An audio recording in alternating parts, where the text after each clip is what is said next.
And now I get to introduce Tim Cunningham, one of my favorite people. Tim thought, he never thought he would become a nurse. His first passion was in the performing arts. And he worked as an actor for nearly a decade in various regional theaters in the US and internationally. And it was through these experiences that he began to work with Clowns Without Borders.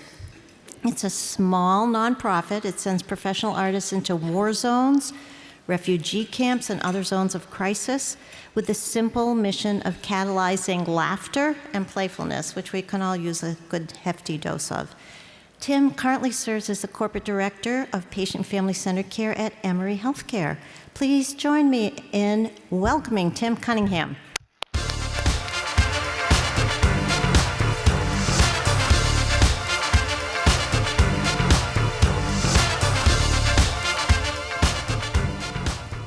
Thank you so much, Matt. Thank you, Beth, for kicking this off. Those of you that are afraid of clowns, I will not do anything clown-related in the next 30 minutes, I promise. But if I do something, I just said do. If I do something that feels clownish, doors are right there, they're unlocked. I will not be offended if you need to step out. I realize there are lots of coulrophobes living in this country. Florence is legendary. And I'm a nurse, and for all the nurses in the room, your brains might be thinking like, oh my God, here's another talk about Florence Nightingale. Yeah, she is legendary too, but I'm talking today about a very different Florence. This is my dear friend Florence.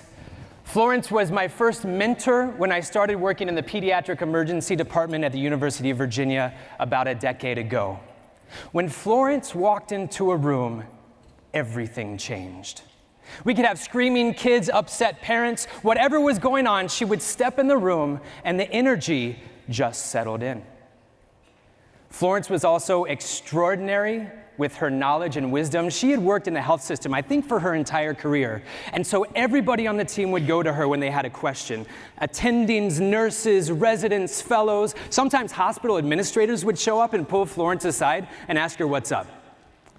This is a picture that I took of Florence. She also is legendary because every single holiday that occurred in our health system, whether she celebrated that holiday or not, she would cook a meal for the entire emergency department staff. Now, Florence only worked nights, so she would spend the days cooking the food. There was always food if it was a holiday, so you wanted to work holidays with Florence. She worked all the time. I think what made her most legendary, though, and this is a story that I heard, so this might not be true, but as a storyteller, we sometimes can navigate the truth a little bit. But I did hear this, so I'm going to expand on it. Florence was known to go home at the end of her night shift. Sun's coming up. She's got multiple adopted kids that her husband, who worked days, would get out of bed, get them ready, set breakfast and things like that. And Florence and her husband would pass every day as he would go to work during the day and she would come home to sleep during the day. Florence kept a rifle in her bathroom, which I grew up in Southern Virginia, is not entirely uncommon. And she kept a rifle in her bathroom, so as she was getting ready for bed every morning, putting her face together, taking care of herself, getting ready to go to bed, she'd look out the window. And in certain times of year, deer would sort of migrate through her yard. So she would stop what she was doing. She'd take a rifle, put it on the sill, and apparently she was an amazing shot. Take out a deer, and then call her husband, before you go to work, you gotta go dress the deer. And that's how Florence helped feed her family. Florence is legendary. Another great thing that she did was taught me how to start IVs. Like I said, when she walked in a room, the room just was in a state of chill, no matter what was going on. And when we had a tough stick, which we frequently had in the PEDS, we would all have to call in Florence. And you can see how Florence, sort of her look, sort of her size, she would use every ounce of herself to walk up to a screaming, kicking, punching toddler, get her supplies, kind of hide them behind her back, and look at the child, and then just lovingly lean over the child and smother the child with a hug.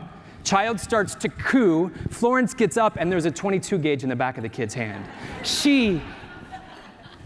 I've never seen anything like it. About 5 years later, I had the opportunity to use those IV skills that Florence taught me when I partnered or volunteered with Partners in Health to work as a frontline nurse during the West Africa Ebola outbreak. I thought about Florence almost every single day. We're going to get back to Florence in a second, but now I want to tell you a story about Hawa. Hawa was 8 years old when I met her. Her brother was 10 years old. This is what Hawa and her brother saw when they came out the back of the Ebola ambulance. The chief in the area had dialed 117. These children are showing symptoms of Ebola. They were forced into the back of an ambulance. Ambulance arrived. Imagine the car sickness driving down dirt, bumpy roads, and they see these ghosts in white gear. As a pediatric nurse, it was my job to take kids off the ambulance, start IVs, hydrate them, treat them with everything that we had, which was very little, to try to save their lives. Our survival rate for children under the age of 5, while I was doing this work in Sierra Leone for over a 9-week period, was 20%. There was not a lot of hope. And when Hawa and her brother came out the back of the ambulance, we learned very quickly that their parents had both died of Ebola, so it was very likely they had Ebola. We drew their blood, sent it to the lab. 2 days later, we got the lab results back positive for Ebola. They likely watched their parents die as well. Hawa hated me. And a lot of kids hated me because I was the guy that gave the IM injections and started the IVs. And we would leave the unit and the kids would pull the IVs out because what the hell is this in my arm? I don't want to hear. So I'd have to go back in and start another IV. It was this vicious cycle over and over and over again. And because we still don't have a cure for Ebola, though we've known about that disease since 1976, we're getting closer, all we could do was supportive care. Hydration, hydration, hydration, hydration. And so we would tell our kids, if they were young enough to understand, that you need to drink and you need to eat. That is what is going to save you. Now, Hawa's brother heard that, and he gave me a big nod, and he said yes. We brought them to our unit, and over about 5 days, they got progressively sicker and sicker, to the point where they could only sit up with our assistance. They no longer walked. They had copious amounts of diarrhea, vomiting. But every time we came into the unit with food or meds, Hawa's brother would get himself up and he'd sit up and he'd look at Hawa and he would say, "Eat this right now." And she would protest and he would give that lovingly brotherly glare and she would just snuff down the food. And he would not start eating until she finished her tray. And then in comes Tim with the IVs and the needles, and she started squirming and crying, and he looked at her again and he said, "Stop." And she did. And she stood still weeping as I injected her with IV antibiotics. But she listened to him. They got sicker. Then Hawa turned a corner. And it got to the point where Hawa was having a little more energy, but she didn't leave her brother's side. But we knew she was getting better because her fevers were going down, and we'd walk into the unit, and she would sit up, and she'd look at the pediatricians, the pediatric nurses. We had adult docs and nurses too, and she'd kind of ignore them. But she would kind of look and anticipate what we were going to do. The last day I saw her brother alive, we were bringing plumpy nut in. Anyone familiar with plumpy nut? Plumpy nut is an extraordinary high-protein, high-nutrition sack. It comes in little sealed plastic containers. So we'd bring bags of it into the unit. It doesn't taste horrible. In fact, I think Ben & Jerry's should do a whole fundraiser with a plumpy nut flavor to help end child malnutrition, but that's not the conversation I want to have today. We'd come in with plumpy nut, and every now and then some of the providers would ask me to juggle. I said, sure. So I started juggling plumpy nut. So 3 little packets, and I'm walking through the unit about to treat kids, and Hawa's sick as stink brother sits up, smiles at me, and raises his hand towards me. And one of the nurses nudges me, and she says, "Throw it at him." Okay. So I toss it to him, and he catches it. Hawa looks at him and is like, "What are you doing?" And he throws it back at me. So I throw him another, and he and I start to juggle back and forth as other kids in the unit start to perk up and look in and smile. And I look over at Hawa, and she's laughing. That night, her brother died, and Hawa was furious. From the moment we took her brother's body out of our ATU after we sprayed it head to toe with bleach and put him in a body bag and buried him immediately, like we did with all of our patients that died from Ebola, Hawa was on her feet. She was stealing food from other people. She would see a half-eaten tray, and before they could reach, she would get it, and she would literally run like an 8-year-old kind of doing a cutesy thing would do. She clinged on to us as providers, wrapped her arms around us, did everything we could, and about 5 more days later, Howa's blood tested negative for Ebola. The best thing about treating Ebola patients was when they survived, we as providers got to doff that horrible PPE, and when we walked our survivors out of the unit, they would go to the front of the unit and they would sit in sort of a bus stop and wait for transportation to go home. That was our chance as providers to be humans with them. And so we knew Howa was going home. We escorted her in our PPE to the gate. She bathed. She walked around the front of the ETU. We took our PPE off on the other side of the gate, and we walked out in scrubs. And Howa got to see us as human beings. And this awesome thing happened. Howa looked us all up and down. So let me go back a little bit. We were starving for hugs and love. We saw death every day. Ebola sucks. Suffering, suffering, suffering, suffering. We'd go home at the end of the night and we'd drink beer and talk about our suffering. Sometimes we drank a little too much beer, but that was how we were managing at times. So when we could see a child survive, we all came out to say goodbye to them. So our whole team's coming out, docs, nurses, logisticians. Howa sees us, and she runs up to one of the pediatric NPs and gives her this huge hug. And then she sees me, and she wraps around my legs and just stays there, and I'm like trying to pry her off. She sees a pediatrician, goes to the pediatrician, like hug, hug, hug. And then one of our docs, who really loved hugs, but was an adult doctor, went right up to Howa and kind of gave this, "Here I am." And she looked him head to toe and went back to me and hugged me again. How did this child who has experienced unimaginable suffering, how was she able to differentiate between who actively cared for her and who was just walking by every day? Now we're getting to compassion. What did Florence do every time she walked into a room? What did Florence have? What did Howa experience and receive? And I would argue actually give back. How can we parse that out and figure out what that is? Imagine with me for a minute an orchestra, okay? So you've got a stage, and on that stage, you've got all your instruments. You've got your violins, violas, basses, cellos, harps. You got a piano, you've got some timpani. But in this orchestra, get rid of all the people, okay? So all the instruments are on stands. We got that visualized. You can close your eyes if you want. Then there's one individual person who walks out into the very middle of the stage with a violin. This is the lead violinist. And they pull the violin and they play the A string. Is there an A string on the violin?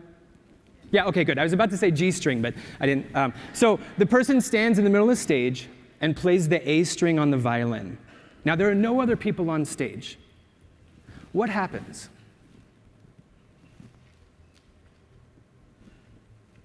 Anybody know? This is the audience interaction part. I'm sorry? Yes, everybody tunes their instrument, but remember, there are no other humans on stage. Just this one person playing a single violin with all these other instruments. Any other ideas? We're all watching. The audience is watching. Is like, well, we paid for like an orchestra, not a solo, right? Every single A string on every single instrument in the entire orchestra starts to vibrate. Any other string that has the potential of vibrating with the similar frequencies of an A string also starts to move. And you can measure this. This is physics. Based on how far the instrument is from that central instrument, these strings start to vibrate. It's called sympathetic resonance, and you can look it up. Ron Epstein talks about this idea of empathetic resonance, right? Think about your favorite piece of art. I went for a run yesterday, and I was listening to Beethoven's Missa Solemnis Kyrie movement, and my body was just like, yeah, Beethoven, oof. Think about reading Toni Morrison's Beloved for the first time. If you've not yet read it for the first time, read it for the first time. Think about if you've seen the movie Black Panther when they're in that spaceship and they're flying across the planet and then they dive into the ocean and then all of a sudden you're like, Wakanda, right in front of you, right? How did you feel that in your body? Think about a time when if you have a child or a grandchild or a nephew or a niece and they come up to you after school one day and they've got a piece of paper covered in Crayola scribbles and they say, I made this for you. How did you feel that? Sympathetic resonance. Empathetic resonance.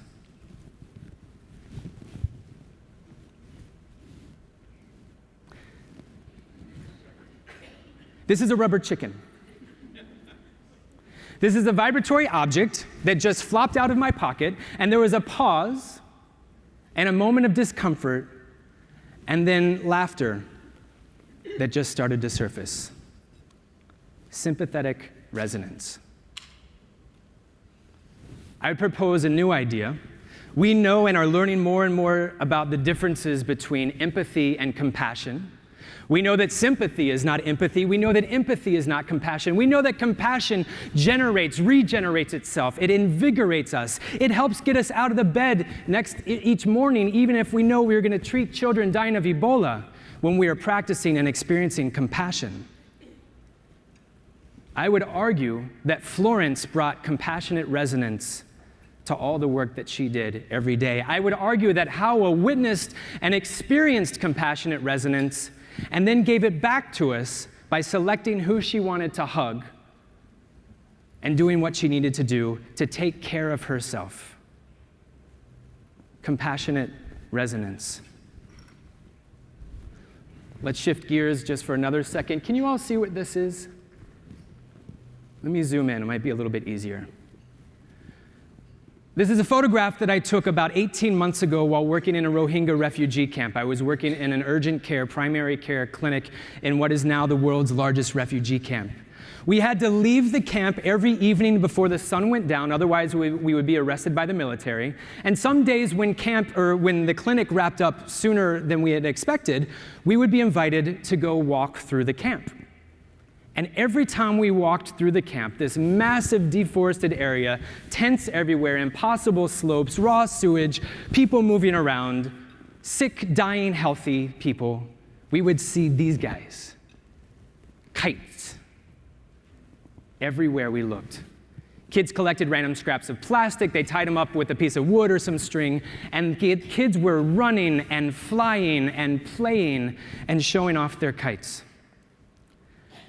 Like I said, I was a professional actor for a while, then I became a professional clown, and then became a nurse. And as my work as a clown, I've had the opportunity to work in multiple humanitarian settings around the globe.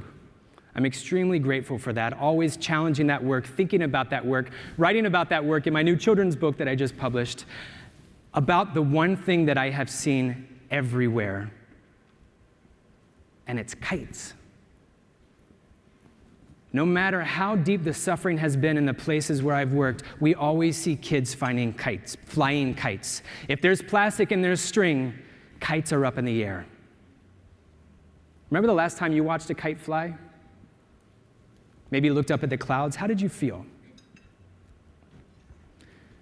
Neuroscientist James Austin, author of the book Zen in the Brain, talks about this really fascinating concept looking at our attention systems. Now, I'm not a neuroscientist, so I'm not going to go in too much depth about it, but what I've learned in reading his work is that we have a dorsal attention system and a ventral attention system. And as we're thinking as healthy human beings, we're always back and forth between those two systems. Dorsal ventral, dorsal ventral, dorsal ventral, dorsal ventral. Sometimes when you're focusing on something very specific, like memorizing responses for an exam, you might be a little more in your dorsal.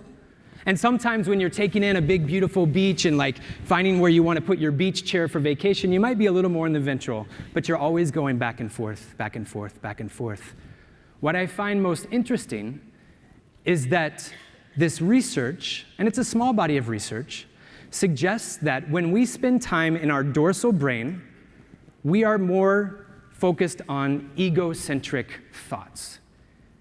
Egocentric thinking, me, myself, and I, how am I taking care of myself? And when we're functioning more in the ventral attention span of our brain. We're thinking allocentrically.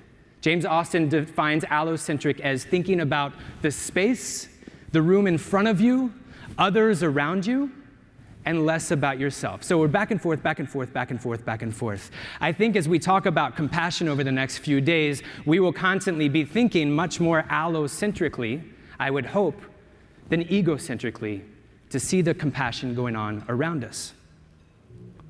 As I've read more about James Austin's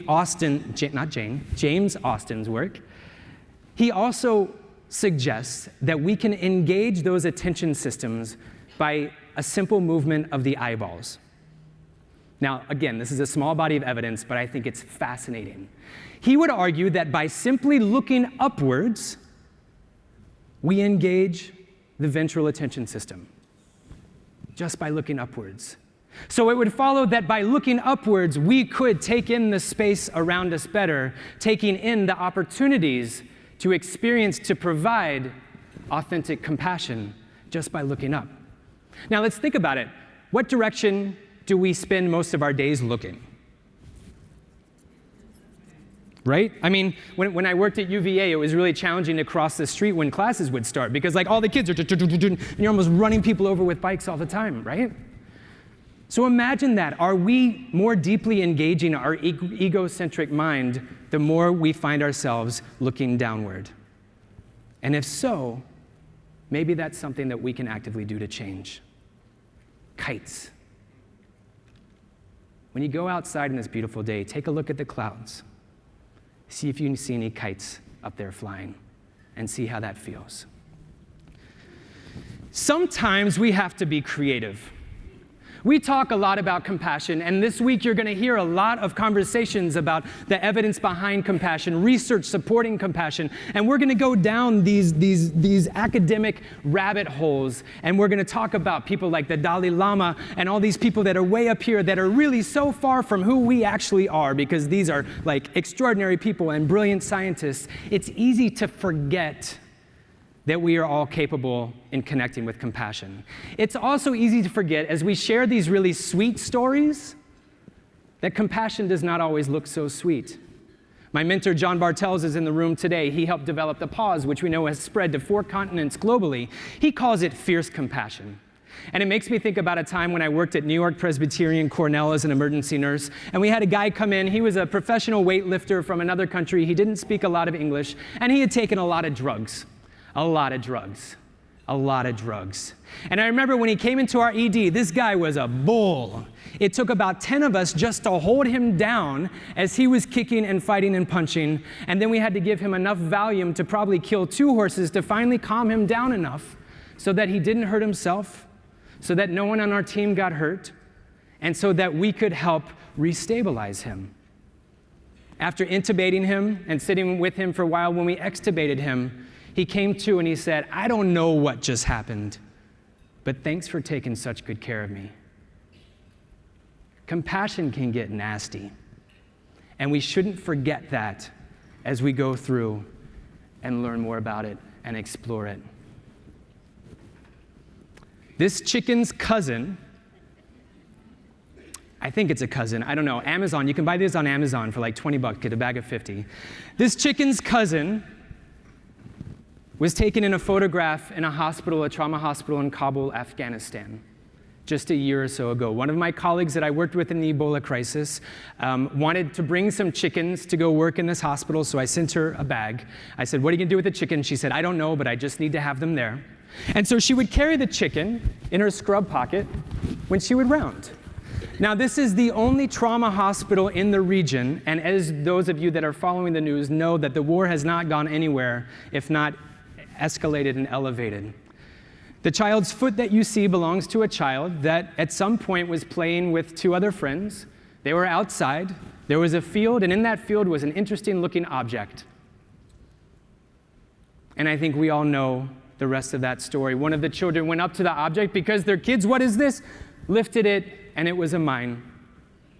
2 of the child's friends died instantly. This young man was brought to the trauma hospital. He lost 1 leg, and he had decreased use of both of his arms, but his right foot was rock solid. The teams would round in this overly busy hospital, and one day, as Eunice tells me the story, the team was rounding on him. He was probably going to go home in a couple weeks. He was getting better. He had family that could take care of him. He was getting stronger. They were rounding, and they looked at him, and he gave them this really heartwarming smile. And he hadn't done that before. So the team took a pause, and all the surgeons knew in that moment it was because they were brilliant surgeons who had saved his life, so they took the credit for it. All the nurses in that moment knew they were smiling at them because they were like with him 24/7, doing all the dirty work and trying to make him comfortable, right? And as they looked at him and smiled back and forth, resonating with each other, Eunice realized he was looking at her chicken. So she pulled it out of her pocket, and this kiddo with his good foot raised that leg off the bed, spread his toes, and Eunice didn't know what to do. So she just followed her instincts, and she put the chicken right between his big two toes and just started wiggling and playing. He started laughing, the team started laughing. So Eunice was bold, she pulled it back, and she shot the chicken across the ward. Kids started laughing. Other patients in the ward that could sit up, sat up, and were like, what's going on? So Eunice ran, she got the chicken again. Kiddo's laughing, he picked up his foot, throws it back between his toes, shoots it across the room again. All of a sudden, they have this chicken game going on, and the ward is beside themselves laughing. Pick up chicken, wash chicken, shoot chicken. Pick up chicken, wash chicken, shoot chicken. On and on and on and on. Until this day, the boy was discharged. He kept that rubber chicken at his side so that anytime a provider came in, and he could sense when the providers were super stressed out or not, you can have it, wash it. Wow. You're a much better chicken shot than I am. Thank you. Every day this boy kept a chicken with him, and when he sensed someone needed a smile, he would raise up his foot, he learned to put it in his foot, and he would just wobble it around so someone would go by and shoot the chicken. I would argue that's compassion. I would argue that compassion happens when we're not actively trying to do something compassionate. I would argue that the more letters we have behind our name, the more scholarly work we do on compassion, we could very easily lose what it means at its core. There's a really important detail I forgot to share about Florence.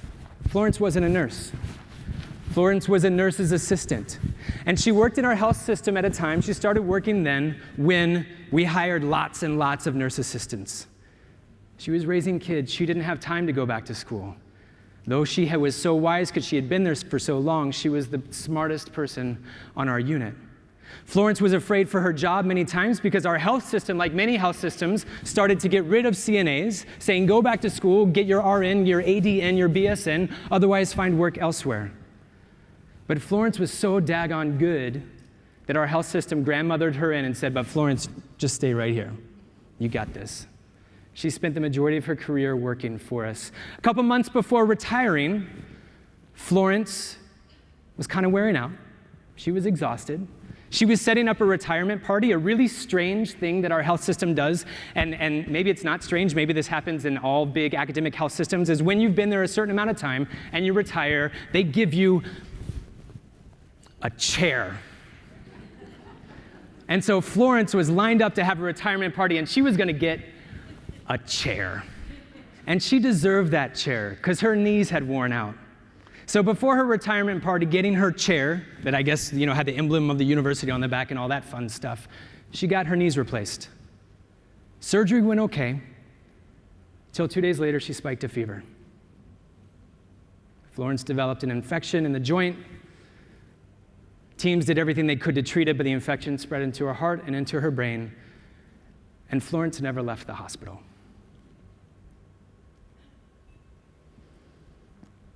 I'm wearing a new hat in my current role.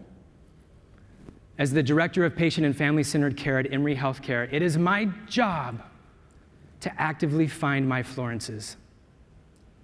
And all of you in the room who are leaders in healthcare, I put it on you too to also find your Florences, recognize them, celebrate them, let them know that though we can't measure the magic of what they're doing yet, it's still profound and perhaps one of the most meaningful things they could have done for that patient and for that family.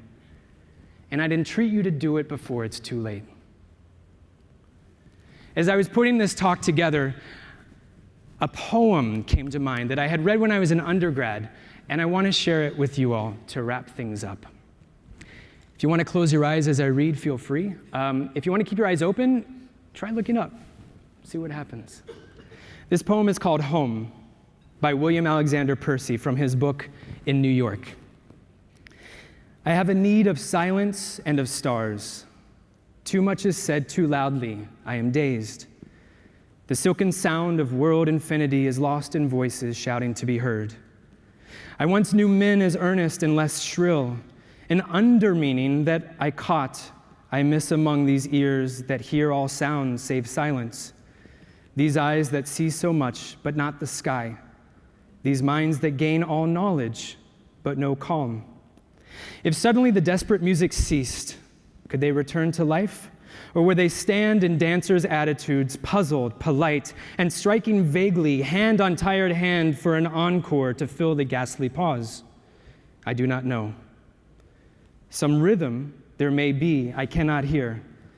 But I must go back where the breakers of deep sunlight roll across flat fields that love and touch the sky.